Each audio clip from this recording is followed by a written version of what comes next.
pasang mata ini Engkau yang menciptakan agar kami melihat tanda-tanda kebesaran-Mu. Tapi kami lakukan mata ini untuk bermaksiat kepada-Mu ya Allah.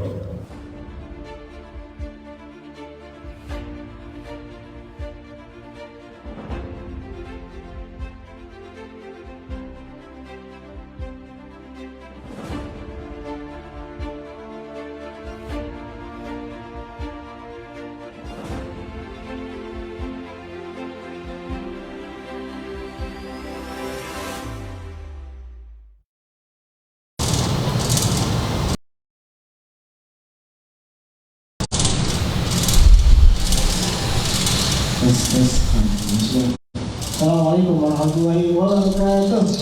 Waalaikumsalam warahmatullahi wabarakatuh. Assalamualaikum warahmatullahi wabarakatuh. Waalaikumsalam warahmatullahi wabarakatuh. Tolong lebih semangat lagi ya. Saya lagi. Assalamualaikum warahmatullahi wabarakatuh. Waalaikumsalam warahmatullahi wabarakatuh.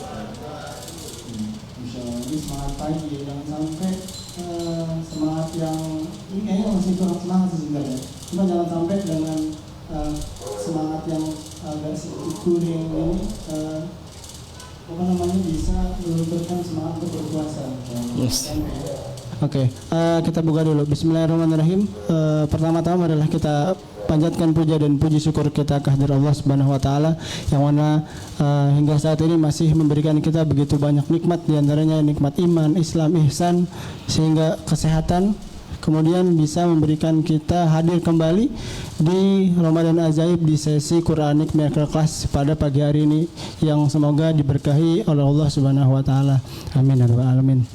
Kemudian salawat bertangkaikan salam selalu tercurah kepada Nabi besar kita Nabi Muhammad sallallahu alaihi wasallam. Allahumma shalli wa sallim wa barik alaihi, yang telah membawa Islam dari zaman kegelapan menuju zaman terang benderang, yang hingga sampai hari ini masih bisa kita rasakan, dan semoga kita mendapat syafaat Nabi Muhammad di hari akhir kelak. Amin ya rabbal alamin. Baik, mari kita buka Quranic Miracle Class pada pagi hari ini dengan ucapan lafaz basmalah bersama-sama. Bismillahirrahmanirrahim, dan dilanjut dengan doa menuntut ilmu. A'udzubillahi minasyaitonirrajim. Bismillahirrahmanirrahim. Rabbi zidni ilma warzuqni fahma. Amin ya rabbal alamin. Baik.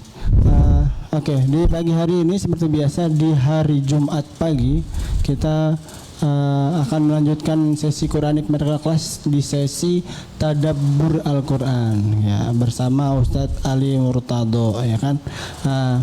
Seperti biasa kini kita juga udah kedatangan Ustadz Ali Murtado ya. Assalamualaikum Ustadz. Waalaikumsalam warahmatullahi wabarakatuh. Gimana kabarnya Ustadz pagi hari ini Ustadz? Alhamdulillah. Di hari ke-20 nih bulan Ramadan Ustadz. Alhamdulillah, luar biasa, Allah Akbar. Perasaan gimana saat ini udah menuju penghujung 10 hari terakhir nih Ustaz? Iya ya, berasa baru kemarin, tahu udah di 10 malam terakhir, luar biasa. Semoga pahalanya nambah. Amin. Dan berat badan berkurang, amin. Insya Allah, ini ntar malam udah mulai itikaf ya harusnya Ustaz ya. Masya Allah, ya. Insya Allah. Kalau di pondok ramai Ustaz? Alhamdulillah sepi, pada pulang semua. Oh, pada pulang. Tapi ada jamaah di luar gitu nggak ya? Masih ada guru-guru sebagian ya? jamaah sendiri di sana. Baik, ini kan ini Ustaz, pertemuan kita yang terakhir di Ramadan kali ini nih di Quranic Miracle Class. Ustaz, hari ini mau menyampaikan apa nih Ustaz? Hari ini menyampaikan tentang fastabiqul khairat. Fastabiqul khairat, Masya Allah. Ini mumpung di 10 hari terakhir nih Ustaz ya, harus dijor-jorin lagi nih ibadahnya, terutama apalagi ini di bulan Ramadan ya kan. Baik, karena ini udah jam 9:30 juga Ustaz, mungkin bisa dilangsung aja Ustaz ya.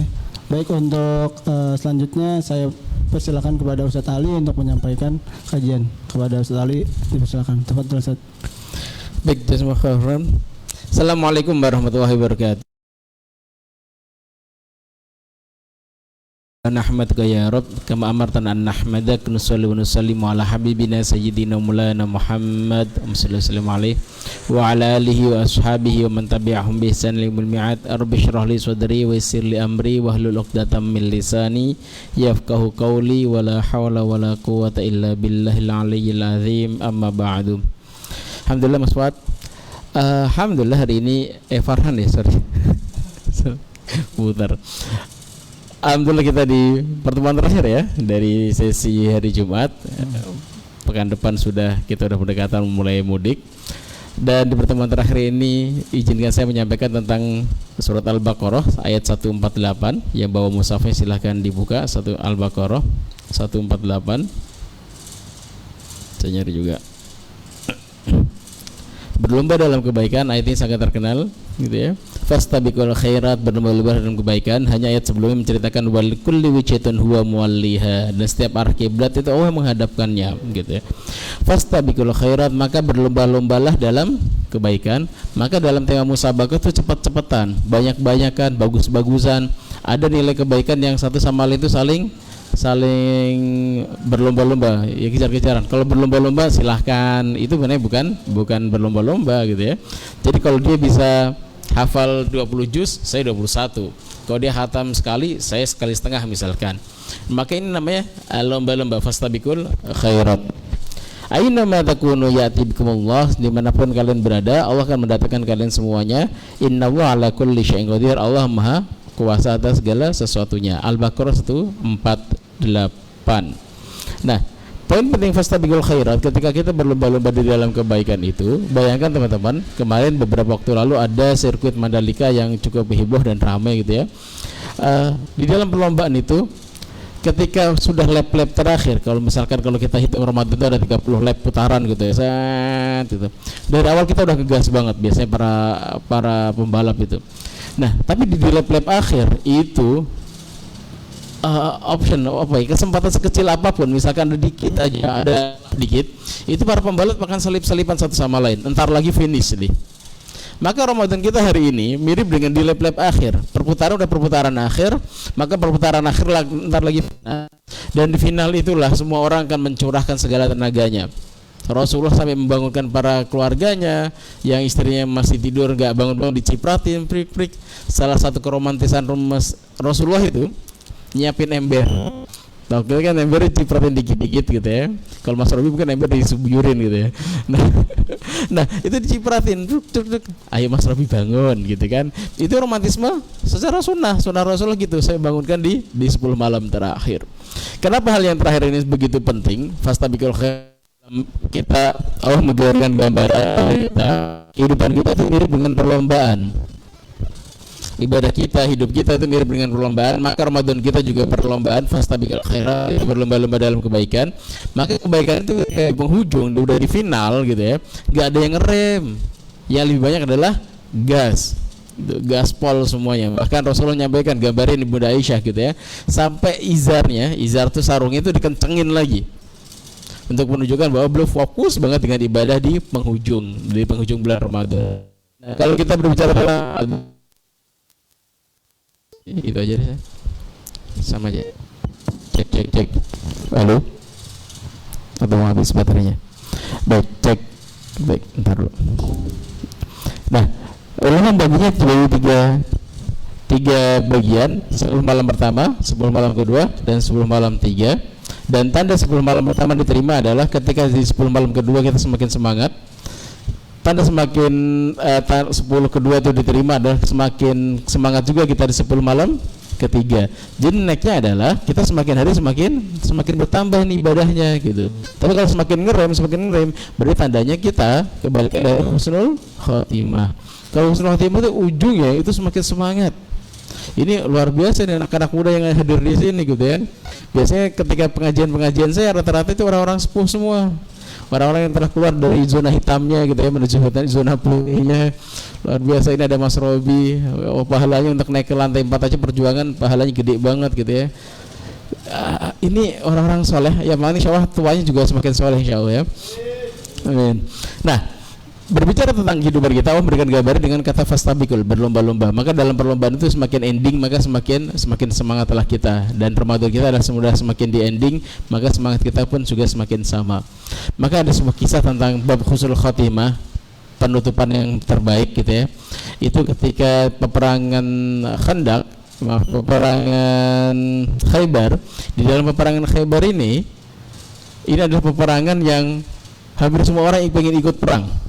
Tapi Rasulullah membatasinya. Perang Khaybar itu terbatas orang-orang yang melaksanakan perjanjian Hudaybiyah.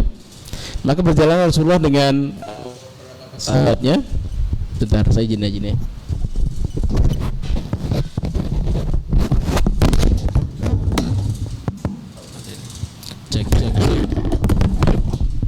Cek. Nah, di dalam peperangan Khaybar ini ternyata semua orang Arab pengen ikut berperang. Tadi Mas Farhan nanya, Ustaz kita sirah lagi? Iya, Quran, tapi larinya pasti ke sirah. Penjelasan paling gampang di situ. Nah, dalam peperangan ini ternyata semua orang pengen ikut. Kenapa? Khaybar itu kayak gudang harta. Orang-orang Yahudi yang lari semua berpusat di situ, dan orang Yahudi terkenal dengan hartanya yang banyak. Maka kalau ikut perang ini kemungkinan dapat ghanimah yang banyak juga. Maka semua orang berlomba-lomba untuk ikut di dalam peperangan ini. Tapi Rasul tidak mengizinkannya. Rasul hanya mengizinkan orang-orang yang sangat terbatas, 1.400 orang yang ikut di dalam perjanjian Hudaybiyah. Gitu.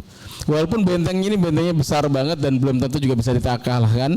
Cuman karena track record Rasulullah dalam peperangan selalu menang, ada bantuan dari langit, maka orang-orang bahkan yang belum masuk Islam pun pengen ikut perang ini. Gitu. Wah, track recordnya bagus nih gitu. Nah, tapi tidak diizinkan oleh Rasulullah.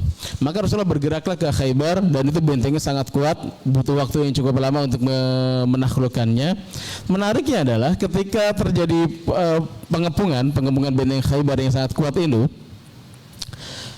ada seorang yang berkulit hitam, seorang budak berkulit hitam, kerjaan dia adalah sebagai juru sewa yang untuk menjagain kambing-kambing orang-orang Khaybar. Orang-orang kaya Khaybar, maka mereka nggak menggembala sendiri, mereka menyiapkan orang-orang yang menjadi penggembala untuk kambing-kambing mereka. Dan di dalam penggembala ini kan mereka harus menyelesaikan tugasnya, maka mengembalikan pada sang tuan. Pas mau ngembaliin ternyata, lah kok benteng Khaybar ditutup? Di situ banyak pasukan, ada apa ini? Bertanya-tanya di situ ada Rasul, ini ada apa? Ini ada penyerangan Khaybar. Dulu kalian siapa? Kita muslimin yang menyerang orang-orang Yahudi. Kenapa Khaybar diserang? Karena di kompor untuk peperangan sebelumnya, yang peperangan Khandaq. Khandaq pernah terjadi itu karena kompornya adalah Khaybar. Khaybar memang tidak perang secara langsung, dia cuma nyewa orang. Nih serang, kalau kalian bisa nyerang Muhammad, bisa ngalahkan Muhammad, aku kasih uang ini. Memang mereka tidak maju di front depan, tapi motivasinya adalah penggeraknya adalah orang-orang Khaybar ini. Maka saat terjadi perdamaian, Rasulullah langsung bergerak ke benteng Khaybar untuk menaklukkan benteng ini yang sebagai sumber persoalan bagi orang-orang Madinah. Maka saat itu, oh ini Muhammad gitu, mana orangnya itu? Maka sang penggembala ini meminta pada Rasulullah, engkau membawa apa? Aku membawa Islam. Fa'adit alayyal Islam, maka tunjukkanlah kepadaku apa itu Islam. Dibacakan ayat-ayat Allah dan beliau terenyuh dan beliau menyatakan keislamannya, masuk Islam. Setelah itu nanya, lah aku sekarang punya kambing-kambing ini, kambing-kambingnya orang-orang Yahudi, orang-orang Khaybar. Bagaimana aku mengembalikan amanahku ini? Harus dibalikan lagi pada orang-orang Yahudi. Maka Rasulullah mengajarkan, ditaburkan, ngambil kerikil, dilemparkan pun. Maka kambing tadi langsung rapi berbaris, jalan sendiri kembali kepada tuannya. Udah biarin, dia akan kembali kepada tuannya. Ini salah satu di antara mukjizat Rasulullah. Oh, jalan terus. Terus aku harus ngapain lagi? Ya udah, kamu udah masuk Islam sudah. Rukun Islam ada 5, 1 syahadat. Habis itu mau sholat, karena belum waktu sholat maka belum sholat. Terus kita ngapain? Ya udah ikut jihad yuk, jihad. Langsung semangat jihad. Wah, maju ke depan. Baru maju, belum ketemu musuh. Khaybar itu terkenal dengan benteng tingginya. Mereka menyiapkan batu-batu, menyiapkan panah di benteng-benteng itu. Maka dilemparkan batu-batu. Kalau ada yang maju dilemparin, dipanahin. Qadarwahnya kepalanya kena batu dan pecah, syahid seketika. Syahid. Setelah itu perang terus berlanjut sampai selesai Khaybar taklukkan gitu ya. Maka Rasulullah ngecek satu persatu di antara sahabat-sahabatnya. Pas ngecek ternyata ketemu sama si badui tadi, si budak tadi.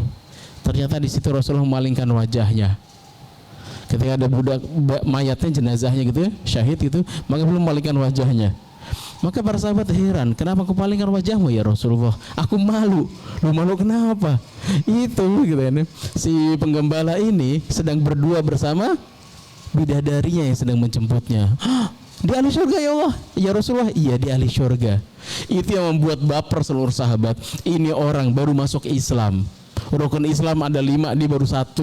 Sholat belum pernah, zakat apalagi, puasa belum, haji masih jauh, gitu ya. Maka para sahabat, ini Rasulullah, orang yang belum pernah meletakkan keningnya untuk sujud kepada Allah, dan dia ahli syurga. Karena apa? Bi khawatimnya, karena dia husnul khatimah. Kau daruah mau perang gitu ya, ketemu sama Rasulullah, kau daruah syahadat, kau daruah syahid. Yang membuat para sahabat, ya Allah gitu, aku sujud bolak-balik ya Allah gitu kan, gak syahid-syahid. Para sahabat itu juga berharap ketika mereka berperang itu syahid, tapi mereka tidak menyerahkan dirinya seketika untuk syahid, tidak seperti itu, berjuang maksimal. Saudara kalau mereka syahid, oh bahagianya luar biasa gitu. Khalid bin Walid itu sedihnya luar biasa ketika beliau meninggal. Berharap ketika beliau kan perang barisan paling depan karena panglima utama, tapi gak syahid-syahid. Maka ketika beliau dalam keadaan sakaratul maut, dalam keadaan tua gitu ya, beliau dalam pembaringan, ya Allah aku berjihad untukmu ya Allah, pengennya syahid, meninggalnya di mana? Di medan jihad. Ya Allah engkau jadikan aku seperti ini, seperti onta tua yang sedang menunggu kematian di pembaringan gitu. Sedih beliau. Di situ para sahabatnya menguatkan indah suaranya gitu ya, mengatakan, wahai Khalid, anta saifullah, engkau adalah pedangnya Allah. Allah tidak akan pernah redho pedangnya dipatahkan oleh orang kafir. Maka yang mencabut nyawamu langsung Allah, bukan orang kafir. Karena apa? Karena engkau adalah pedangnya Allah gitu. Nah ini adalah husnul khotimah, perjuangan-perjuangan dakwah. Tapi paling menarik tadi, ada orang yang belum pernah sujud, ada orang yang belum pernah ruku gitu kan. Tapi di endingnya, penghujungnya, dia sukses. Suksesnya kenapa? Karena dia meninggal dalam keadaan syahid, berjuang di jalan Allah gitu. Maka ini membuat iri gitu ya. Mereka para sahabat yang soleh-soleh ini tuh ya, mereka juga baper pengen banget masuk surga, sampai dicap oleh Rasulullah sampai gitu ya, Rasulullah saya malu ngeliatinnya, kenapa 2 bidadari menjemputnya. Jadi ketika kita dalam keadaan sakaratul maut akan ditampakkan surga atau neraka kita. Itu mirip teman-teman kalau setelah ujian, kita juga sering mendapatkannya, ujian gitu kan, dapat tes, tes kenaikan sertifikasi MR misalkan gitu, kalau ada. Kalau di MR kan semua lulus ya, asal ikut trainingnya CTMR. Kebayang gitu kita ujian apa sih kalian teman-teman? Ujian PNS misalkan. Itu udah kebayang, atau ujian nasional gitu ya. Itu ketika menjawab soal-soal gitu ya, persoalan udah jawabin pede banget semuanya. Itu selesai nutup buku, keluar, itu bahagia tuh. Kayak nilainya bagus nih. Gitu ya. Tapi kalau kita udah nggak bisa menjawabnya, di antara 50 soal baru cuman kejawab 5, 45-nya cap cip cup gitu ya, ngitung kancing sebagai A B C A C A D gitu ya kan. Itu selesai keluar dari ruangan itu, pasti kita akan berubah mukanya. Ya Allah pasrah deh kalau gitu ya, semoga gitu ya pembimbingnya khilaf gitu ya, dapat nilai bagus gitu kan, paling gitu. Tapi mukanya pasti sedih gitu. Mirip seperti surga, seperti itu juga orang-orang yang sakaratul maut itu, ketika mereka udah tahu amalannya di dunia rajin beribadah, itu kalaupun misalkan mereka di sakaratul maut dicabut itu, mereka udah mulai bahagia gitu, ditampakkan, dan itu tertampakkan di Rasulullah. Maka ada orang yang belum pernah sujud dan ruku, tetapi dia termasuk ahli syurga. Di perang yang sama, perang Khaybar, tentang husnul khatimah, ada seorang sahabat pula yang perangnya luar biasa, bisa disebut pendekar di antara yang lainnya. Kalau ketemu dengan pasukan musuh pasti tumbang di depan dia. Ada belasan orang yang tumbang di pedangnya itu. Maka para sahabat mengatakan, Masya Allah, ini orang keren banget ini, syuhada ini, ahli jihad gitu, berperang tang kanan kiri, wah keren banget perangannya. Maka para sahabat memuji-mujinya.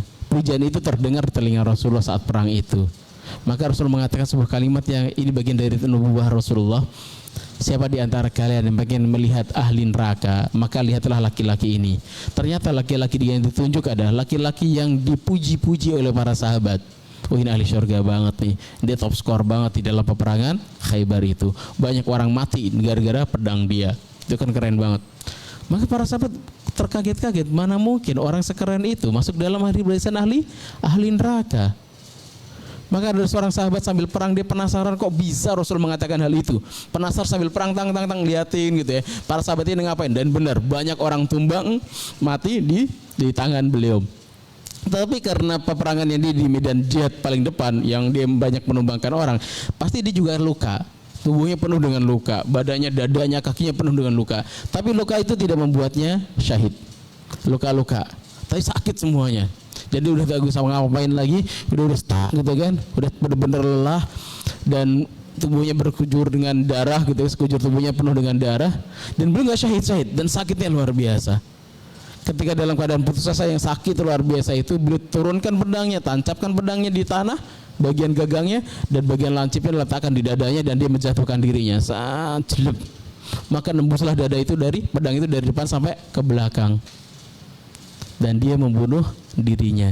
Yang membuat dia mati bukanlah pedang musuh, yang membuat dia mati adalah pedang dia sendiri secara sengaja.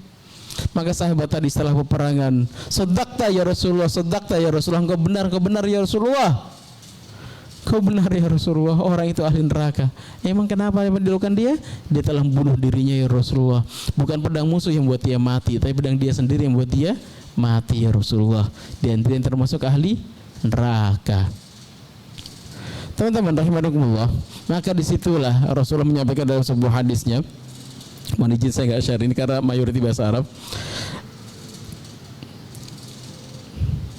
Dalam riwayat Imam Bukhari, "Innal 'abda la ya'mal fima yara an-nas wa 'amal ahli jannah wa innahu la min ahli an-nar." Ada orang yang sepertinya dia amalan ahli syurga, ditampakkan di wajah orang-orang kayak orang soleh banget, masya Allah gitu kan. Kalau sholat nangis gitu kan. Kita nggak tahu ternyata dalam hatinya, ya Allah, orang pada ngeliatin saya soleh banget ya Allah gitu ya.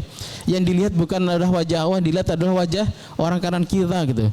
Saya ngeliatin, wah Robi pasti ngeliatin saya ini orang soleh nih gitu kan. Wah wajah Robi yang terbayang bukan wajah Allah gitu. Karena apa? Wajah orang-orang yang bahasanya diharapkan ada namanya riya di sana. Dan dia termasuk orang ahli neraka. Dan ada orang wa ya'mal fima yaran nas wa amal ahli nar, dan ada orang yang beramal dengan amalan kayak dia amalan ahli neraka, wa innahu min ahli jannah, dan dia termasuk ahli syurga. Dan penutupannya, wa innamal a'malu binniyat, bukan, wa innamal a'malu bi khawatimiha. Sesungguhnya amalan-amalan itu tergantung dengan khotimahnya, penutupannya. Maka dari dua kisah tadi teman-teman semuanya, Ramadan kita semoga kita menjadi kisah yang pertama. Bolehlah dunia tidak mengenal kita. Bahkan dalam riwayat hadis itu, ra'yul ghanam, sahabat menyebutnya sebagai ra'yul ghanam, penggembala kambing aswad, hitam. Sampai nggak tahu ini namanya siapa, nggak kenalan dulu namanya siapa ya mas, enggak. Kalau para sahabat yang lain kan enak gitu, ahli jannah misalkan, siapa namanya, Abdurrahman bin Auf, Utsman bin Affan, tersebutkan namanya, terkenal lah orangnya. Tapi ada juga ahli surga yang sangat tidak terkenal, bahkan diceritakan sebagai ra'yul ghanam. Nanti kalau misalkan hari ini ada hadis lagi tambahan misalkan gitu ya, ada orang ahli surga, orangnya besar gitu kan, cukup dengan, karena nggak terkenal orangnya, badannya besar gitu, ahli surga itu, wah masya Allah. Nah itu bisa jadi seperti itu, karena sangat tidak terkenalnya. Dan tapi ternyata endingnya adalah mereka orang-orang ahli syurga. Bayangkan kalau misalkan Ramadan kita adalah seperti kehidupan kita gitu ya. Kita ada 10 malam terakhir di penghujungnya gitu ya. Mau semangat di awal sampai jalanan komplek di blok gitu kan. Kenapa? Jamaah luber, setiap hari ada kemajuan. Terus gitu kan, lama-lama satu saf, imam dengan satu saf di belakangnya, tapi alhamdulillah masih istiqomah gitu kan. Semoga yang di belakang imam itu adalah kita, ada Mas Robi gitu misalkan, di belakangnya imam tetap istiqomah dengan tarawehnya. Maka inilah penghujung teman-teman. Surga hanya untuk orang-orang pilihan. Maka semoga kita orang-orang yang memilih diri kita untuk menjadi ahli surga itu. Amin ya rabbal alamin. Maka penting untuk khawatim sebagai penutupan, kadang orang wah ntar gue udah nyampe ini kita santai dulu, nggak gitu. Di penghujung Rasul ngegas bukan ngerem. Bayangkan kayak Pak Rossi gitu kan, Valentino Rossi, kalau misalkan di penghujung udah ntar nyampe set gitu kan, di euforia menang sayang selesai dia, Marc Marquez ngejar dari belakang gitu. Maka nggak seperti itu kehidupan kita. Kita istirahatnya di mana? Di surga insyaallah. Nah teman-teman rahimakumullah, ternyata dengan indahnya Ramadan, dengan keberkahan dimiliki Ramadan, tidak semua orang-orang yang keluar dari Ramadan itu akan mendapatkan keberkahannya. Ada sebuah hadis yang disampaikan baginda Rasulullah ketika Rasulullah sedang naik ke atas mimbar, beliau bilang amin. Mimbarnya Rasul itu ada tiga udah kundakan gitu, 3 anak tangga, amin, amin, amin. Para sahabat terkaget-kaget, Rasulullah alama amanta ya Rasulullah, kenapa kau ucapkan amin ya Rasulullah? Maka Rasulullah mengatakan, ada 3 hadisnya, saya bacakan. Ya barusan malaikat Jibril datang kepada diriku dan beliau berdoa untuk diriku dan aku mengaminkan doanya. Apa doanya Rasulullah? Atani Jibril, ya Muhammad rahimah anfin imri'in dzukirta indahu wa lam yusalli alaik. Ketika namamu disebutkan di depan orang-orang itu dan mereka tidak bersolawat kepadamu, Allahumma shalli ala Muhammad wa sallallahu alaihi. Orang yang tidak bersolawat itu, kata malaikat Jibril, oh ini adalah orang-orang celaka, orang-orang yang sangat-sangat merugi. Dan Rasul mengatakan amin. Yang doa siapa? Malaikat Jibril. Yang aminin siapa? Rasulullah. Itu doa paling ngeri itu. Kalau doa saya gitu yang ngamin Mas Robi oke lah, mungkin nggak diaminin juga nggak apa-apa gitu kan, nggak ngeri-ngeri banget. Yang doain langsung malaikat Jibril, yang mengaminkan baginda Rasul, orang yang paling disayang sama Allah Subhanahu Wa Taala, dan itu diaminkan ketika tidak mengucapkan sholawat. Rahiman fi nimri'in adraka walidahi aw ahaduma falam yudkhilahul jannah. Maka adalah orang yang sangat merugi, orang celaka adalah orang yang memiliki kedua orang tua atau satu di antaranya masih hidup dan tidak membuatnya masuk surga. Orang tuanya nggak ridho dengan dirinya, orang tuanya sering nangis, bukan nangis bangga, nangis sedih karena dirinya, maka dia termasuk ahli neraka. Tapi kalau orang tuanya bisa membuat dia ridho dengan anaknya, oh ini anak kesayangan saya, anak kesayangan aneh gitu, orang tua bangga banget anaknya itu, insya Allah itu ahli surga. Dan Allah tidak menggambarkan, Rasul tidak menggambarkan dalam hadis ini orang tuanya baik ataupun nggak baik. Itu kan kalau orang tuanya kayak Rasulullah, Ustaz. Kalau orang tuanya kayak orang tua aneh mah nggak perlu, nggak ada. Sandaran kita berbakti pada orang tua ada atas nama beliau orang tua. Tidak ada atas nama apapun. Orang tua ini jarang sholat, Ustaz, nggak usah dibaktiin, enggak. Atas akal bila ada orang tua selesai. Mau dia muslim, mau dia non muslim gitu ya. Tapi nanti ada batasannya ketika dia tidak mengajak kekafiran. Selama itu kalau ngajakin kafiran tinggalin. Tapi selama tidak ngajakin untuk itu, semua tetap wajib ditunaikan. Kayak Nabi Ibrahim gitu kan, bakti sama orang tuanya, bahkan disuruh minta jualan berhala, dijualin itu. Tapi cara jualin berhala gimana? Diseret, siapa yang mau berhala nggak ada fungsinya. Nih, silahkan beli. Ya nggak ada yang mau beli. Tapi kenapa jualan? Karena berbakti pada orang tua gitu ya.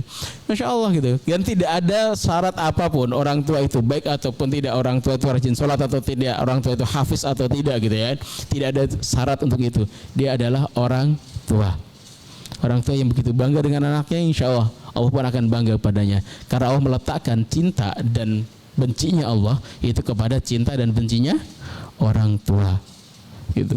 Dan yang ketiga, rohima anfin, sungguh celaka imri'in adraka syahr Ramadan falam yughfarulah. Ada orang yang dapat bulan suci Ramadan dan dia tidak terampuni dosa-dosanya. Maka orang-orang ini adalah orang-orang yang celaka. Bahasanya adalah ada orang masuk ke restoran Padang misalkan, terus keluar dia masih megang perutnya, lapar nih. Dan tinggal ngapain? Kenapa nggak makan? Nggak punya uangnya. Itu gratis, semua gratis gitu kan, baru nyadar. Atau ada orang pulang kondangan, cuman pulang masih kelaparan juga. Maka inilah kata baginda Rasulullah, orang-orang yang celaka. Semoga kita bukan bagian orang-orang itu. Masih ada waktu 10 hari lagi. Kalaupun misalkan di awal-awal kita gak maksimal, misalkan di kedua juga gak maksimal, minimal di akhir kita maksimal. Semoga husnul khotimah. Karena hadis itu indah banget. Man shoma ramadhana imanan wa ihtisaban ghufira lahu ma taqaddama min dzambi. Barang siapa yang puasa bulan suci Ramadan imanan, karena ada keimanan, wa ihtisaban, ada pengharapan, ya Allah tolong terima ya Allah. Yang dilihat adalah wajahnya Allah, yang dilihat adalah Allah senang banget ketika ada seorang hambanya yang puasa. Karena Allah gitu kan, maka dia akan diampuni dosa-dosanya yang telah lalu ketika puasa. Kalau misalkan nggak puasa, istri saya dari hari pertama sampai sekarang belum pernah puasa sama sekali. Jadi di rumah yang puasa cuma saya, bapak ibu. Ada 5 orang, istri, anak 3 itu gak ada yang puasa. Kenapa lagi isi yang keempat? Semua doanya masih bulan-bulan awal gitu ya, masih lemas. Jadi yang puasa sendiri gitu ya, sahur sendiri, buka sendiri gitu ya. Kalaupun nggak bisa dapat puasanya, tapi masya Allah tilawahnya luar biasa. Suaminya kalah telak gitu ya. Dikit-dikit apa kerjaannya tilawah, qiyamulailnya aman semuanya. Oh tilawahnya udah khatam berapa kali gitu ya. Suaminya belum khatam-khatam misalnya. Tapi kenapa puasanya nggak kuat? Maka ada hadis yang lain. Man qama ramadhana imanan wa ihtisaban ghufira lahu ma taqaddama min dzambi. Barang siapa di antara kita, di antara muslimin itu qoma Ramadan, berdiri untuk sholat qiyamul lail bulan suci Ramadan karena cinta dan iman kepada Allah, maka diampuni dosanya. Maka kemarin saya ketika di broadcast ada melihatin contoh, perlukah minum obat penunda haid bagi ibu-ibu untuk bisa maksimal di bulan suci Ramadan? Nggak perlu. Kenapa? Ketika misalkan qadarah itu datang tamu bulan ini dan itu natural gitu ya, itu adalah dari Allah. Maka cara ibadah kita berbeda, cara ibadahnya dengan cara yang lain. Ya Allah aku redo, ya Allah. Orang pada ngegas kok agak ngerem sedikit. Yang penting aku redo. Keredoan kita membuat ridho Allah. Enggak ya Allah jam 5 gitu kan. Kan nunggu sejam lagi ya Allah, ntar lagi buka ini misalkan. Enggak gitu caranya. Dari jam 4 subuh sampai jam 5 ada pahalanya ada, tapi kan ganti tetap ganti puasa di hari lain, ya ada pahala tambahan gitu ya. Maka ridho dengan Allah Subhanahu wa taala itu jam 5 menit lagi ya Allah gitu kan, berasa aduh gitu kan. Mungkin para bapak-bapak nggak ngerasain ini ya. Emang nggak ada yang ngerasain. Kayak misalkan beberapa jamaah gitu yang umroh, pas lagi umroh gitu kan, baru datang ke Madinah, jebret, itu langsung tamu bulanannya datang nangis. Tapi ketika kita ridho dengan Allah, sudah bisa jadi pahala kita tetap di hotel, enggak datang ke masjid, tidak tawaf dan sa'i, itu jauh lebih baik daripada orang-orang yang tawaf dan sa'i. Tawaf sa'inya apalagi spread, lagi sa'i nih gitu kan. Kalau niatnya baik lillahi ta'ala sih nggak apa-apa, ini bagian dari syiar gitu ya. Tapi kalau niatnya untuk orang soleh nih gitu ya, calon kepala desa nih gitu ya, maka itu hati-hati di situ. Maka ada keridhaan. Terus man qama lailatul qadar, barang siapa di antara kalian berdiri di lailatul qadar, kalaupun misalkan 1 bulan enggak bisa karena memang ada kurang sehatkah dan sebagainya gitu kan, qadarulahnya ada 10 malam terakhir. Sesungguhnya lailatul qadar tidak hanya Allah letakkan di 10 malam terakhir. Dari awal Ramadan sampai akhir Ramadan ada potensi untuk mendapatkan lailatul qadar. Hanya Rasul menyampaikan ada potensi besar tuh di akhir-akhir. Nanti di akhir pun ada yang ganjil. Yang ganjil pun ada yang kata 27 gitu, 29 yang spesial. Tapi semuanya dikejar. Barang siapa bisa berdiri untuk Lailatul Qadar, melaksanakan qiyamul lail di situ, maka ghufira lahu ma taqaddama min dzambi. Dosa yang lalunya kayak dihapus. Kayak dosa dihapus tuh kayak gini Bapak Ibu. Kalau udah sayang sama seseorang, dosa kayak apapun dimaafin. Saya punya anak lagi lucu-lucunya, namanya Zahra, umur 2 tahun. Itu potensi untuk kerusakannya paling tinggi di antara kakak-kakaknya. Dia tahu berdiri cumlang gitu kan, piring terpecah bolak-balik gitu ya, laukan luber di mana, dia hanya senyum gitu kan. Dicubit gak? Ya enggak. Anak selucu ini digituin, pindahin gitu kan. Gemes sih gemes. Dia dosa nggak? Dosa. Makanan mau dipakai buat berbuka atau sahur gitu kan, diobrak-abrik sama dia gitu.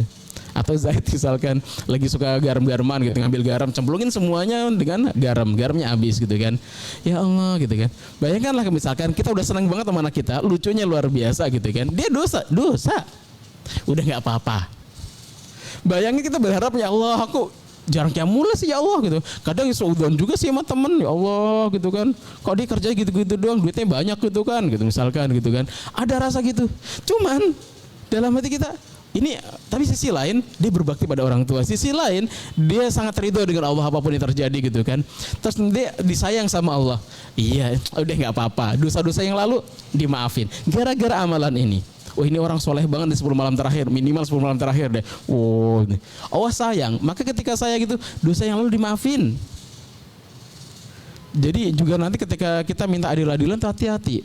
Biasanya orang yang minta keadilan Allah itu, ya Allah aku minta keadilanmu. Hati-hati sama orang-orang seperti ini. Kita itu minta rahmatnya Allah. Ada orang solehnya luar biasa. Hadisnya sahih. Soleh banget. Pas di mahkamah Allah lulus, maka masuk surga. Pas masuk surga, masuklah surga dengan rahmatku. Maaf ya Allah gitu kan. Merahmat itu bahasa lainnya karena aku kasihan, karena kasihanku. Maka dia nanya, ya Allah bentar. Masuk surga karena apa? Karena rahmatku, karena kasihanku. Lah gitu. Saya masuk surga karena amalku ya Rasulullah, ya Allah gitu. Amal aku banyak. Oh gitu ya, sudah kita adil-adilan yuk. Adil-adilan. Datengin amalannya beneran, amalnya banyak. Itu kalau duit kayak Bill Gates gitu ya, triliunannya itu nolnya terlalu banyak gitu ya, ribuan triliun. Wih, panjang banget, banyak. Wih, beneran nih pahalanya gede. Maka hanya mengambil satu nikmatnya Allah, yaitu nikmat mata, ditaruh timbangan yang lainnya, ternyata di situ langsung jeglek. Nikmat mata ternyata nggak bisa mengalahkan amalan-amalan yang dia lakukan. Coba Bapak Ibu bayangin, misalkan hari ini, tadi pagi ini kita bisa sahur, ya bisa sahur. Nanti pas berbuka ternyata gitu ya, kita bisa berbuka juga. Tapi kita nggak bisa BAB 2 hari, 3 hari, 4 hari, 5 hari, 6 hari. Itu kebayang perutnya kayak apa? Kalah sama perut kita semua yang di sini gitu. Gede banget itu kan. Ya Allah, itu bisa jadi operasi. Terus misalkan gitu, Allah minta, oke, ente pengen bisa kentut misalkan. Ya Allah, ini udah gede banget ini, gasnya nggak keluar nih. Bisa kentut? Iya. Tolong ya, bisa nggak puasa sebulan aja jaminannya. Kalau ente bisa jaminan kan puasa sebulan, ente bisa kentut. Ya Allah, siap aku gitu. Pasti kita akan siap, mengatakan siap untuk cuman kentut doang. Karena guru saya pernah menyampaikan, ada orang yang nggak bisa kentut, dibawa untuk operasi. Pas di ruang operasi itu terbunyi, brot, itu semua mengatakan alhamdulillah, bayar operasi 5 juta untuk kentut doang. Maka banyak sekali itu bagi, contohnya kurang bagus banget ya. Ya mohon izin. Bahkan pada hal yang sangat sepele, kadang kita tidak tahu itu bagian dari nikmat. Apalagi dengan mata, badan sehat gitu kan, apalagi kelihatan badannya seger, makmur banget gitu kan, di atas rata-rata, maka itu nikmat banget. Fadlun minallah, anugerah dari Allah, patut disyukuri. Sehat pula gitu kan, makan tempe berasa pizza gitu kan, luar biasa. Nasi kuning berasa nasi mandi gitu ya, enak banget semua berasa nikmat. Maka patut kita syukuri. Maka ketika kita berbicara dengan Allah, nanti gak usah minta adil-adilan sama Allah. Mintalah, ya Allah, aku pengen dapat rahmat dan cintamu, dapat ampunanmu. Aku tahu ya Allah, dosaku banyak, tapi aku berharap engkau gak usah terlalu adil dengan diriku ya Allah. Aku berharap maghfirahmu, seperti orang-orang yang telah kau berikan maghfirah dan ampunan karena qiyamul lail mereka, karena Ramadan mereka, karena tilawah dan berdirinya mereka ketika di bulan suci Ramadan. Maka jamaah rahimakumullah, inilah bulan suci Ramadan, kita di penghujungnya. Semoga kita bisa husnul khatimah semuanya. Ending kita adalah ketika kita nanti semuanya sama-sama masuk ke syurganya Allah Subhanahu wa taala. Itu saja mungkin Mas Farhani bisa sampaikan. Masya Allah, luar biasa. Masya Allah. Kajian kali ini agak sedikit lebih cepat ya, selesai jam 10. Masya Allah. Saya ngeliatnya jam 10 ya, tadi mulainya terlalu nggak lihat 30 mah iya gitu. Masya Allah ya, tadi disampaikan terkait dengan 10 malam terakhir ya, bagaimana kita harus gas terus ya sampai selesai Ramadan nih, apalagi sekarang kan 10 hari terakhir gitu kan. Masya Allah. Mungkin ada pertanyaan nggak yang dari online ataupun offline? Ada pertanyaan? Nggak ada? Serius nggak ada? Online ada online? Nggak ada. Masya Allah. Ada Ustaz Sofi, Masya Allah. Ada Ustaz pertanyaan? Enggak, belum. Oh, Mas Rizky mau nanya?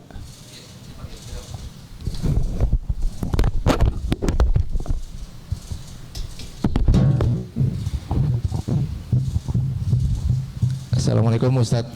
Mau nanya, kan kalau teman-teman sahabat-sahabat Nabi gitu atau zaman Nabi gitu ya, mereka bisa berjihad, bisa lewat berperang gitu ya. Kan kalau di zaman sekarang kan kita kayaknya udah nggak mungkin lagi berperang gitu kan. Kalaupun mungkin nggak mudah gitu ya, kita harus ke Palestina terus segala macam. Nah, kalau untuk kita nih, amalan apa sih, maksudnya jihad seperti apa yang bisa kita lakukan di akhir zaman seperti ini ya, minimal nggak menyamai sih, kayaknya nggak mungkin ya, minimal mendekati lah dengan jihadnya para sahabat-sahabat zaman dulu gitu. Baik, kan yang dibutuhkan konfirmasi masuk surganya kan, contohnya orang yang masih hidup tapi konfirmasi masuk surga. Sebenarnya amal ibadah itu kan sesuai dengan porsinya masing-masing. Ketika lagi perang terus kita amal ibadahnya rajin wudhu misalkan, itu juga nggak pas, karena zaman perang. Maka tadi amalan terbaik adalah meninggal dalam keadaan syahid. Dan semua sahabat paham bahwa jihad fisabilillah ada amalan terbaik, meninggal dan meninggal terbaik. Karena puncak banget itu. Pengorbanan tertinggi, kalau pengorbanan harta kan dia masih bisa nyari lagi. Pengorbanan nyawa selesai karena miliknya cuma satu-satunya saja. Maka salah satu di antara dua Sayyidina Umar bin Khattab itu, beliau menarik duanya ini, the power of dua, sebelum saya jawab. Beliau tahu meninggal terbaik itu adalah syahid. Tapi beliau sisi lain, beliau sayang banget sama Rasulullah. Kalau saat di zaman beliau, peperangan itu bukan ada di Madinah, peperangan ada di mana? Ada di Palestina, peperangan itu ada di Persia, gitu ya, ada di Romawi. Maka tempat jihad di sana. Tapi beliau nggak suka. Kenapa jauh dari Rasulullah? Maka beliau minta doa, ya Allah, jadikan aku mati dalam keadaan syahid, tapi di kota nabimu. Maka para sahabat semuanya komplain, Umar, kalau mati mah di bidang jihad, jangan di sini. Di sini antang banget gitu kan. Maka qadarullah beliau syahid dalam keadaan syahid, meninggal dalam keadaan syahid. Kenapa? Karena syahid itu adalah meninggal di bawah pedangnya orang-orang kafir. Nah, beliau datengin ada orang penyusup masuk dan beliau tertusuk dari belakang dan beliau syahid. Nah, di masa itu memang syahid. Terus kedua, syahid itu cukup bisa dimulai dari gini, dari azam. Dan nomor satu untuk ahli sedekah, untuk beramal itu mulai dari azam. Bahwa azam kita adalah kita ingin juga berjihad. Kalau misalkan jihadnya tidak dengan pedang, maka bisa dengan pena. Ada seorang sahabat namanya Zaid bin Sabit. Salah satu inspirasi kenapa anak saya pertama namanya Zaid, gitu ya. Karena inspirasinya menjadi sosok seperti anak ini, Zaid bin Sabit. Oleh Zaid bin Murtado. Nah, Zaid bin Sabit ini itu kan belum pernah ketemu Rasulullah awalnya, tapi cerita tentang Rasulullah umurnya baru belasan tahun, 11 tahunan kalau nggak salah. Rasul masih ada di Mekah, tapi kisah tentang Rasul udah sampai lama di Madinah. Pas sampai datang ke kota Madinah, semakin cinta dengan Rasulullah. Ternyata benar ya, Rasulullah itu sayang sama anak-anak, lembut sama anak-anak, perhatian dengan semua sahabatnya. Pokoknya tampak kebaikan itu semakin membuat Zaid semakin bahagia. Dan Rasul menyampaikan amalan terbaik itu adalah jihad fisabilillah. Nah, setelah itu ternyata ada panggilan jihad. Al jihad, ayo kita perang. Maka semua sahabat berkumpul, yang ada di majelis langsung semuanya lari menyiapkan pedang-pedangnya masing-masing. Zaid juga sama, lari dia. Balik lagi, ini anak yatim. Balik lagi bawa pedang bapaknya, karena dia anak kecil, anak 11 tahunan, dan dia bukan tipikal pembesar, dia pengecil gitu ya, orangnya kecil badannya. Dia pulang bawa pedang bapaknya itu udah nggak diangkat, tapi tarik, krek gitu kan. Ya Rasulullah, aku pengen ikut jihad. Kan Rasulullah terbengong-bengong liatin, Zaid, kamu masih kecil, nggak boleh jihad. Ya Rasulullah, saya pengen jihad. Pedang bapaknya, karena bapaknya almarhum. Aku pengen jihad, katamu amalan terbaik adalah jihad. Iya, tapi kamu masih kecil, jangan dulu. Nangis dia pulang, gitu kan, tarik lagi, krek, pulang.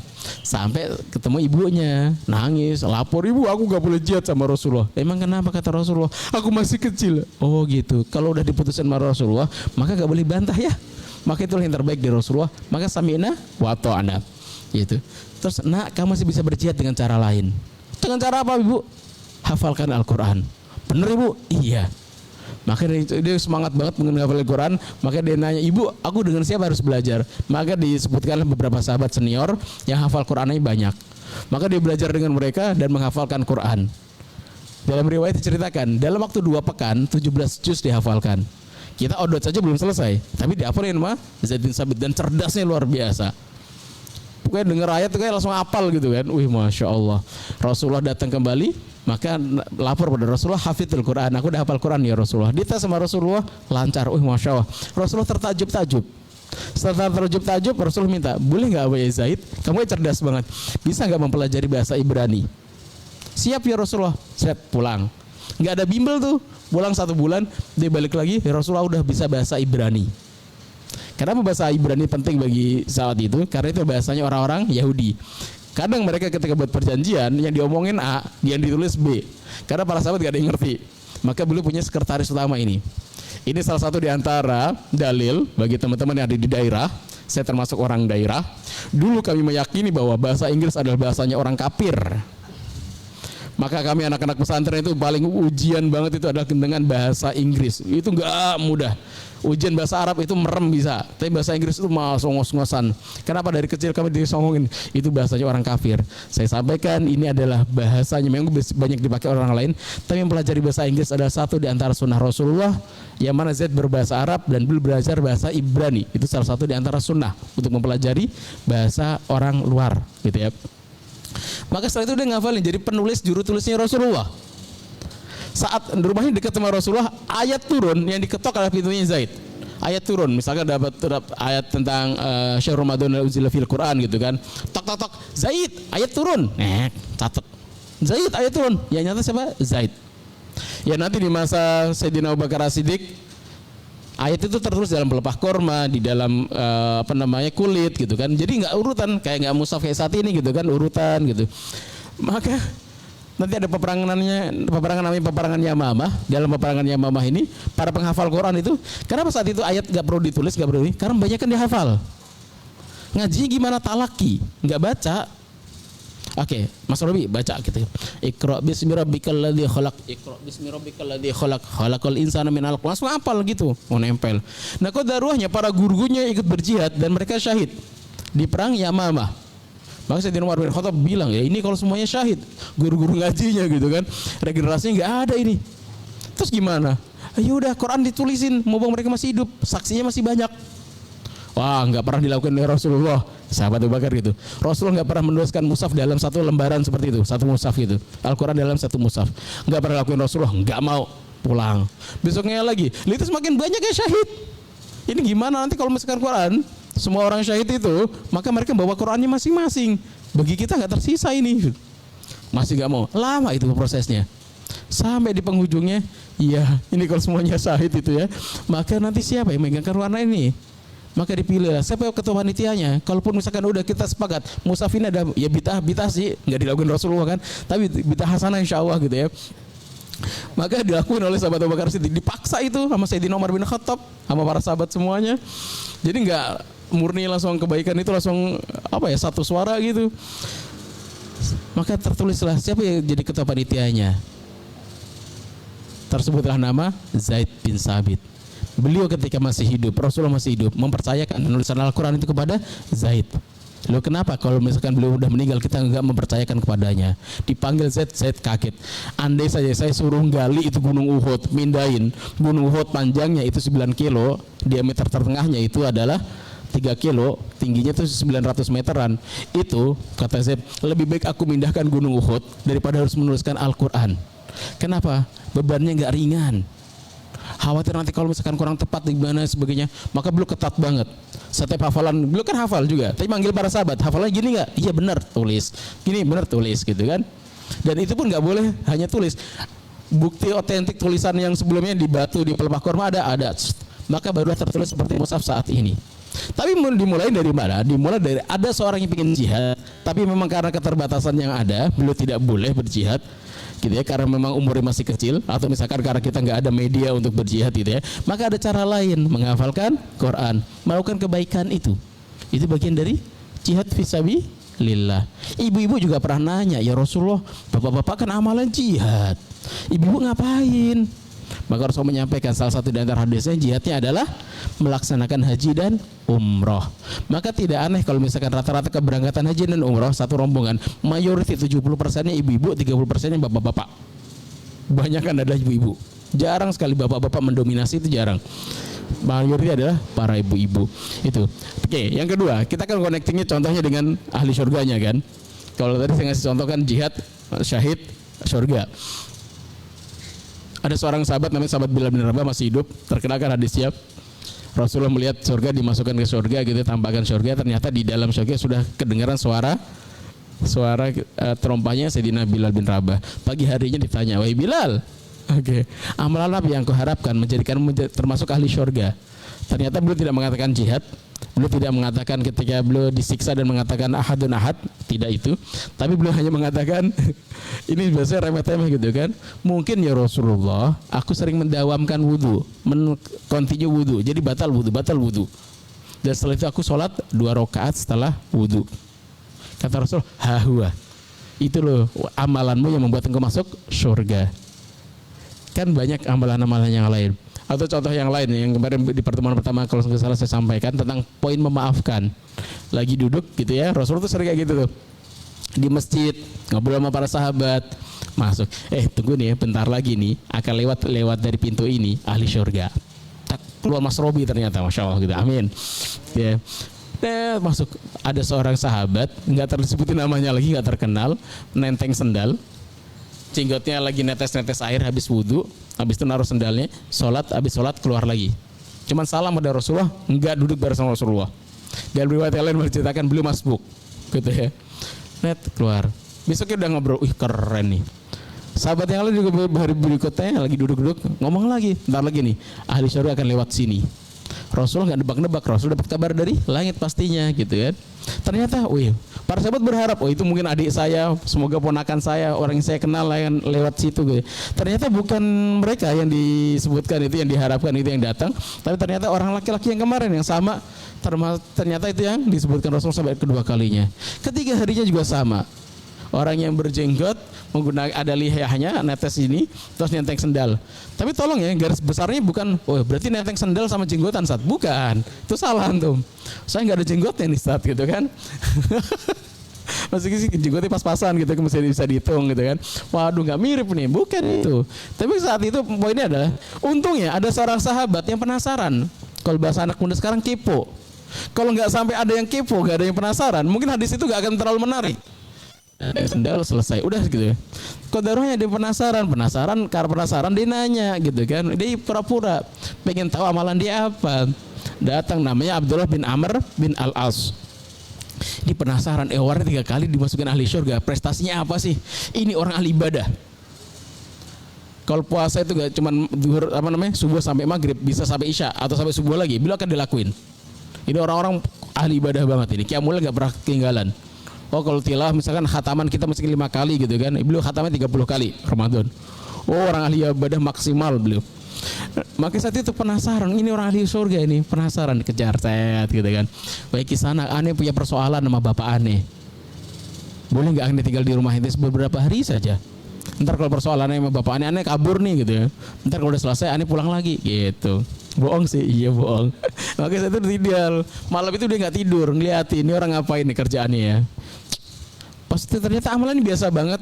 Qiyamul juga qiyamul pendek menjelang subuh beliau bangun terus rehat bentar, qiyamul sebentar habis itu tidur lagi gitu ya. Habis itu subuhan normal gitu. Kayak amalannya biasa aja gitu kan. Belum ketemu, mungkin hari kedua kali kelihatan. Hari kedua sama lagi, hari ketiga sama lagi. Sampai kalimat beliau mengatakan ahtakiru amalah. Sampai aku kayak menghina, ihtikar itu menghina, meremehkan amalannya. Kayak enggak banget ya amalannya nih. Amalan gini masuk surga gitu.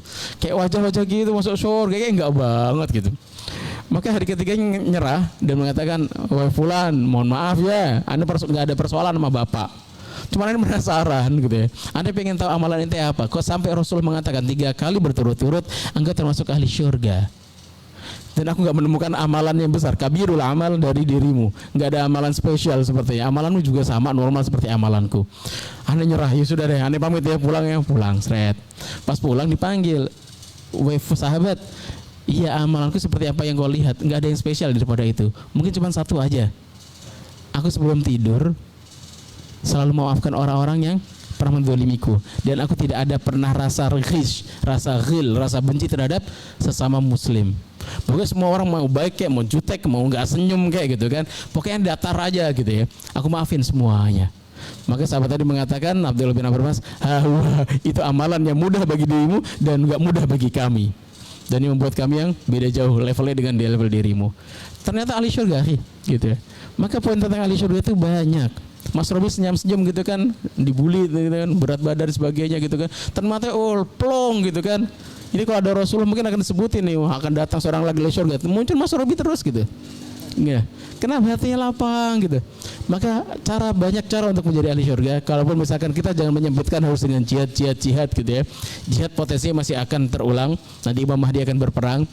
Dan masih ada potensinya, nggak tahu kapan gitu ya.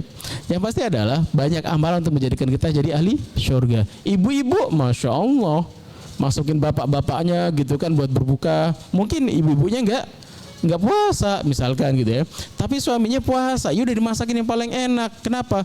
Man fatar shaiman, barang saya memberikan iftar pada orang puasa, maka dia dapat pahala seperti pahalanya orang puasa itu. Mungkin kita nggak puasa gitu ya, tapi masakin suami, masakin bapak, masakin adik kita yang puasa, kita dapat keutamaan juga pahala puasa itu. Wallahu a'lam bishawab.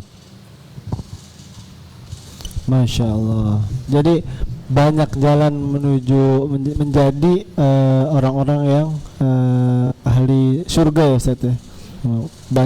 banyak caranya gitu. Jadi diantaranya ada sahabat yang memaafkan saudara-saudara muslimnya gitu. Jadi tidak ada iri dengki terhadap saudara-saudara sama muslim, masya Allah. Itu salah satu contohnya Ustaz ya. Baik, ada pertanyaan lagi mungkin dari online? Ada? Nah, ada. Boleh ditampilkan di layar? Ya, izin aneh baca Ustaz. Berarti minum obat pencegah haid waktu umrah itu bagaimana ya? Terkait, persoalan Oke, ini sebenarnya kalau ulama menyebutnya tidak jadi persoalan. Nggak apa-apa gitu ya kalau misalkan satu sisi ingin sampaikan dalam tadi yang case tadi itu adalah bahwa ridho nggak bisa melakukan tawaf dan sa'i, tidak bisa itikaf di Masjid Nabawi atau Masjidil Haram itu bukanlah sebuah persoalan.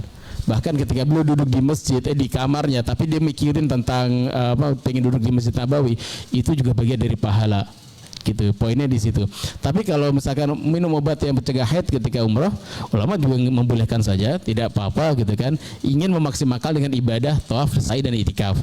Tapi kalaupun misalkan tidak gitu ya, itu juga tidak apa-apa. Kenapa? Ridhonya juga bagian dari ibadah. Poin dari tadi, poin pengen minum penunda haid itu misalkan, itu kan pengen biar bisa maksimal di Masjid Nabawi atau bisa maksimal saat umroh. Kan juga mencari ridhonya Allah kan. Tapi duduk dia di kamar pun karena mencari ridhonya Allah juga bagian dari ibadah. Jadi gue sama-sama aja gitu ujangnya.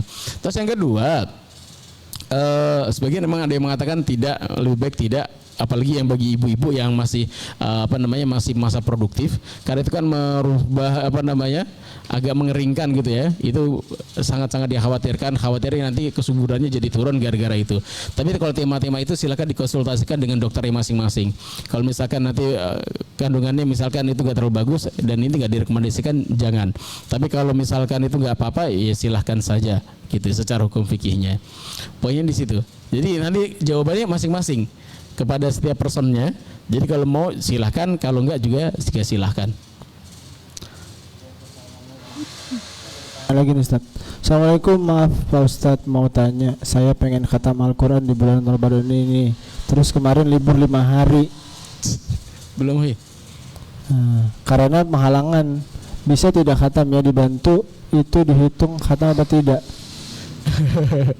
Dibantu iya, dibantu orang lain kayaknya maksudnya. Baik. Kemarin ada pertanyaan dari teman-teman. Yang dihitung itu khatamannya atau huruf-hurufnya? Setahu saya adalah hadisnya ada huruf-hurufnya. Setiap kita yang baca Al-Quran itu adalah ketika engkau baca alif lam mim itu kan, aku tidak mengatakan alif lam mim itu 10 kebaikan, bukan, tapi satu alifun asyra kebaikan gitu ya. Saat alif 10 kebaikan, lam 10 kebaikan, mim 10 kebaikan. Jadi poin khataman sebenarnya adalah tambahan saja gitu ya. Memang ada doa keberkahan ketika kita udah khataman, ada doa spesial gitu ya. Tapi secara pahala setahu saya adalah dia dengan jumlah hafalannya tadi, jumlah yang ditilawahkan hitungannya. Jadi bukan khataman berapa kali gitu. Misalkan kita setiap hari nih khataman. Oke, kalau di MRC kan gitu kan khataman. Nanti ngambil juz berapa. Apakah nanti pahalanya pahala khataman? Ya dia bacanya berapa hurufnya itu kan sesuai masing-masing kan gitu. Maka disesuaikan dengan tilawah yang yang dibacakan. Jadi kalau satu huruf dikalikan dengan berapa gitu, dengan 10 kebaikan. Kalau satu juz misalkan ada 1 juta huruf misalkan, 1 juta ada 10.000 misalkan 10.000 huruf, maka nanti dikalikan dengan 10 kebaikan. Jadinya tinggal 1.000 dikali jadi 10.000 kebaikan. Jadi hitungannya itu Bu. Nah, poin tentang khatamannya itu bukan menjadi poin. Oh saya belum khatam Ustaz, nggak apa-apa gitu. Bahkan menariknya adalah pahala tadi, kita berhitungan pahala Bapak Ibu tidak menggunakan kalkulator kita. Kalkulator ada kalkulator Allah. Kita baca nih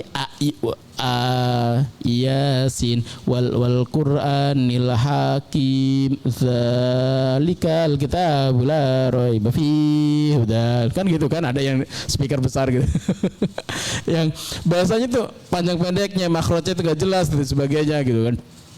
Itu Rasulullah aja sebutin itu loh, pahalanya 2 loh. Yang lancar pahalanya 1. Yang lancar pahalanya 1, yang belegak-beleguk itu pahalanya 2. Kecuali tadi dibuat belegak-beleguk sendiri gitu ya. Maka nggak dapat pahala kebaikan, malah dosa dia.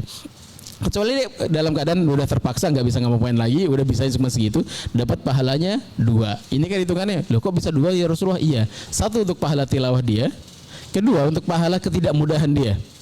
Mas Robi baca sambil merem, lancar aman aja. 1 juz setengah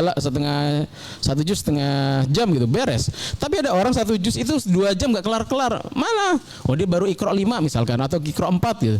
Itu perjuangan banget ini gitu. Ternyata pahalanya lebih gede mereka. Tapi kalau sudah lancar, nanti kualitas bacaan tadi, kualitas pahalanya beda bersama ma'akiromil baroroh, bersama para level malaikat yang mulia gitu. Nah, poinnya adalah tidak walam busawa bu, tapi niatan untuk menghatamkan itu pasti Allah akan tulis menjadi sebuah pahala tersendiri. Tapi hitungannya setahu saya kalau hitungannya yang disampaikan oleh baginda Rasul itu adalah hitungan per huruf, bukan per khatam.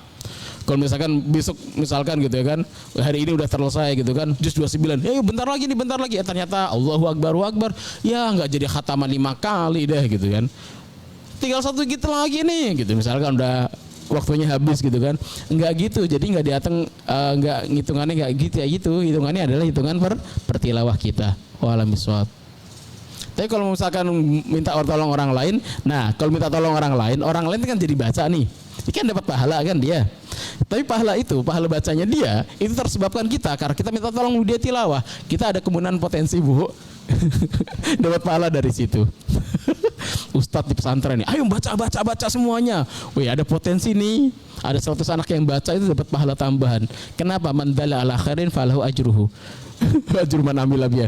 Barang saya menunjukkan kebaikan, maka dia dapat pahala kebaikan itu tanpa mengurangi pahala orang yang baca tadi. Itu. Maka salah satu di antara amalan baik itu adalah menjadi muadzin. Tukang broadcast juga amalannya bagus. Ini ada misalkan Mas Farhan kan bagian di sini, di belakang layar ada Mas Farhat gitu kan. Mungkin mukanya jarang kelihatan gitu ya, kecuali beliau khilaf salah mencet kamera gitu kan. Tapi gak kelihatan di situ, masya Allah gitu kan. Ini tersampaikan media ini kepada Bapak Ibu sini, misalkan hari ini ada 90, misalkan ada 50 atau 60 orang yang hadir gitu kan, ada yang tercerahkan, wasilahnya beliau dapat pahala juga gitu. Pakai hitungannya Allah itu kalkulatornya canggih banget dah gitu. Bahkan kita nggak sengaja ngitung broadcast karena salah gitu kan, tek, ya Allah ada orang yang baik taubat gara-gara broadcastan kita, pasti dapat pahalanya gitu. Banyak jalur menuju surga bu. Wallahualam bishawab. Masya Allah, jadi gitu ya, cukup terjawab ya, Masya Allah. Ada kesempatan pertanyaan sekali lagi nggak Mas? Apa sudah cukup? Sudah cukup, Masya Allah. Mungkin Ustaz, karena ini pertemuan kita yang terakhir, kita boleh nggak dapat closing statement untuk semangat di 10 hari terakhir nih Ustaz? Baik, karena poin saya adalah nanti untuk tema lain dijelaskan para guru yang lain. Poinnya adalah Quranic Miracle Class gitu ya, keajaiban Quran. Bapak Ibu rahimakumullah, di 10 malam terakhir ini tadi saya termasuk tipikal orang yang satu sisi memang tilawah semangat gitu ya, tapi sisi lain ada juga tadabbur. Tilawah tadi masuknya dalam, setidaknya mulai dari tilawah. Kalau tilawah nggak pernah apalagi tadabbur, itu nggak mungkin gitu ya. Maka saya ingatkan kembali levelnya ada 4. 1 tilawah, level pertama. Level kedua setelah tilawah kita memahami tafhim. Modal untuk memahami Al-Quran itu tidak banyak kok, cuman butuh Quran terjemah gitu ya. Oh ini maksudnya ayatnya ini gitu. Level ketiga adalah tadabbur, yaitu kita mentadaburnya. Level keempat adalah kita mengamalkan apa yang disampaikan di dalam ayat tadi gitu. Nah, selain kita mentilawahkan, banyak-banyakan kita tilawahnya, juga kita sebisa mungkin kita meluangkan waktu untuk memahami dan mentadaburinya. Jadi kalau misalkan kayak Ibunda Aisyah pernah ditanya, bagaimana akhlak Rasulullah? Jawabannya simpel, khuluquhul Quran. Akhlaknya adalah Quran. Jadi kalau pengen ngeliatin Quran jalan hidup, itu ngeliatlah Rasulullah gitu ya. Jadi karena Al-Quran itu kayak udah terinstall dan udah menjadi geraknya Rasul itu gerak Quran gitu. Geraknya Quran itu sama seperti geraknya Rasulullah. Nah kita berharap di level tertinggi itu, maka selain kita sudah mentilawahkannya, kita memahaminya, mentadaburinya, dan kita mengamalkannya. Akhlak Mas Rubi gimana sih? Akhlaknya Mas Rubi khuluquhul Quran gitu kan, luar biasa gitu kan. Yang ayat mana? Jangan gitu gitu. Nah, temanya adalah kita nextnya ada kita mentadaburi, masih ada waktu beberapa hari lagi, apalagi teman-teman yang nanti beritikaf gitu ya. Ya itu waktunya kan maksimal banget. Itikaf tidak usah menggunakan bawa laptop, cuma beda kerja doang gitu ya. Maka bentar baca Qurannya, mentadaburi ayat-ayatnya. Ketika tadabbur urusannya adalah konekkan itu semua dengan diri kita. Ketika misalkan baca kisah tentang orang-orang yang ahli surga, kita masuk ke surga nggak sih ya? Ciri-ciri itu ada nggak di dalam diri kita? Kita bawa semuanya ke dalam diri kita. Rasulullah pernah ditinggalkan Allah, bahasanya tanda petik tidak turun ayat gitu kan, belum merasa kesepian sendiri gitu kan. Maka baca surat duha membuat kita agak tenang. Ya, alhamdulillah. Mawadda'aka rabbuka wa ma qala. Atau misalkan kita punya persoalan yang enggak mudahnya luar biasa gitu, bebannya luar biasa menekan gitu kan. Fa inna ma'al usri yusra. Kita langsung tersenyum tuh. Baca ayat ini saja, bersama ketidakmudahan ini Allah telah menyiapkan kemudahan. Maka tema tentang tadabbur ini terus berlanjut, baik itu di Ramadan, spesial 5 Ramadan, ataupun di setelah bulan suci Ramadan. Setidaknya saya ingatkan kembali, Ramadan ini seperti madrasah besar, dia punya 3 alumni. Satu, alumni pertama al-muttaqun, orang-orang yang bertakwa, dan itu alumni terbaiknya. Kedua, itu adalah orang-orang yang DO. Enggak semua orang masuk Ramadan keluarnya baik-baik saja, enggak. Tadi hadis saya sampaikan rohiman fin, celaka. Ada orang yang celaka, itu orang-orang DO. Ketika sekolah ya dia DO gitu. Kenapa? Karena dia ketika bulan Ramadan keluar dia tidak terampuni. Tapi ada juga yang ketiga, ada lulus tapi lulusan terburuk. Basisnya adalah di terakhir. Siapa mereka? Dia adalah orang-orang yang mengenal Allah hanya pas Ramadan. Pas Ramadan solih, pas Ramadan jamaah, pas Ramadan tilawah. Selesai Ramadan selesai juga. 11 bulan lagi baru dibuka itu mushafnya. Ini adalah lulusan-lulusan yang terburuk di muka bumi. Itu saja. Semoga kita masuk bagian dari lulusan terbaik dari bulan suci Ramadan. Masya Allah. Syukran jazakallah Ustaz. Satu aja ini kenapa dua-dua? Masya Allah. Tes ya. Semoga kita menjadi orang-orang yang muttaqin ya setelah Ramadan ini ya, insyaallah. Masih ada 10 hari terakhir nih teman-teman ya, yang online maupun offline. Terus kita semangat ya ibadah di bulan Ramadan ini, apalagi di antara 10 terakhir itu ada malam Lailatul Qadar ya Ustaz. Silahkan diburu ya, karena satu malam itu pahalanya 1000 bulan ya, insyaallah. Silahkan diburu teman-teman 10 hari terakhir. Baik, mungkin syukuran jazakallah Ustaz sekali lagi atas materinya untuk hari ini. Semoga apa-apa yang disampaikan oleh Ustaz Ali dari awal kajian kita di Quran Miracle Class sampai hari ini bisa kita amalkan di kemudian hari ya, nggak cuma di kajian aja, nanti di kemudian hari kita amalkan, kemudian kita ajarkan mungkin bisa ke teman-teman yang lain yang nggak hadir hari ini, Masya Allah. Oke, untuk mengakhiri Quranic Miracle Class pada pagi hari ini, mari kita tutup dengan lafaz hamdalah, alhamdulillahirabbil alamin, dan disempurnakan dengan doa kafaratul majlis, subhanakallahumma bihamdika asyhadu an la ilaha illa anta astaghfiruka wa atubu ilaik. Saya selaku MC Muhammad Farhan Izzuddin dan mewakili Ustadz Ali Murtado, apabila ada banyak ketidaktepatan di hari ini ataupun dari awal Ramadan, mohon dimaafkan ya teman-teman online maupun offline. Kalau dan kami semua mohon ampun kepada Allah. Billahi taufiq wal hidayah. Wassalamualaikum warahmatullahi wabarakatuh.